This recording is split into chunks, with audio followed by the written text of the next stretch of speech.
Donc moi je suis en ingé 1 et là mon rôle sur le projet c'est que je suis dans l'îlot des réceptionnistes, c'est-à-dire que je gère tout ce qui est partie hôtel et donc je suis développeur back-end sur le projet.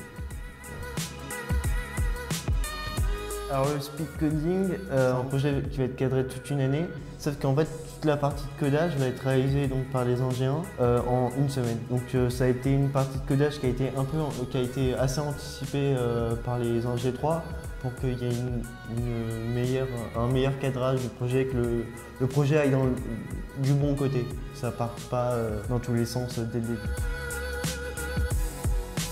Alors les difficultés du projet, c'est en fait le fait de travailler avec 29 autres personnes qui ont, en fait c'est assez hétérogène comme groupe on va dire. Il y en a qui sont plus compétents que d'autres, donc du coup pour que tout soit avec du bon côté c'est assez compliqué.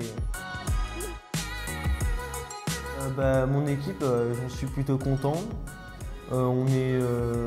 Disons qu'on s'entend bien et on est techniquement à peu près au même niveau, donc ça nous permet d'avancer à la même vitesse en fait. On n'est pas ralenti ou autre. À la fin de la semaine, l'objectif à tous, je pense surtout de l'équipe du chef de projet, enfin de l'équipe des ingé 3, que ça serait que le site soit terminé, que le projet soit terminé. Mais après, je pense que l'objectif à nous les ingé 1, ça serait aussi de finir le projet, ça serait une sorte de plaisir personnel. Mais ça serait, je pense, aussi un des objectifs de chacun, c'est de monter en compétence sur les technologies sur lesquelles on travaille. Alors, la technologie utilisée, c'est Symfony 4 avec en parallèle du Materialize CSS en framework front-end.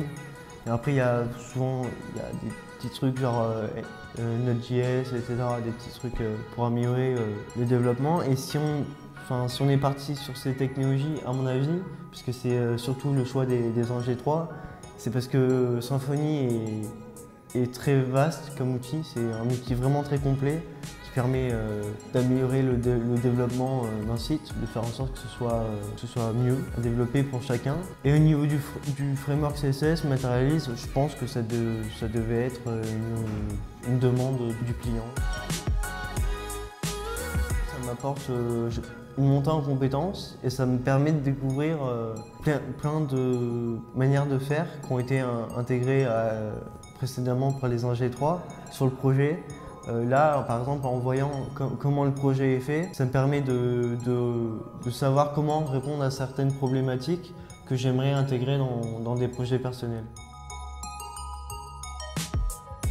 J'ai préféré partir sur le back-end parce que je trouve que selon moi, c'est la partie la plus amusante sur laquelle travailler et celle sur laquelle je trouve qu'il y a plus matière à monter en compétence. On va plus être amené à être confronté à des vrais problèmes techniques que sur du front-end où ça sera purement visuel.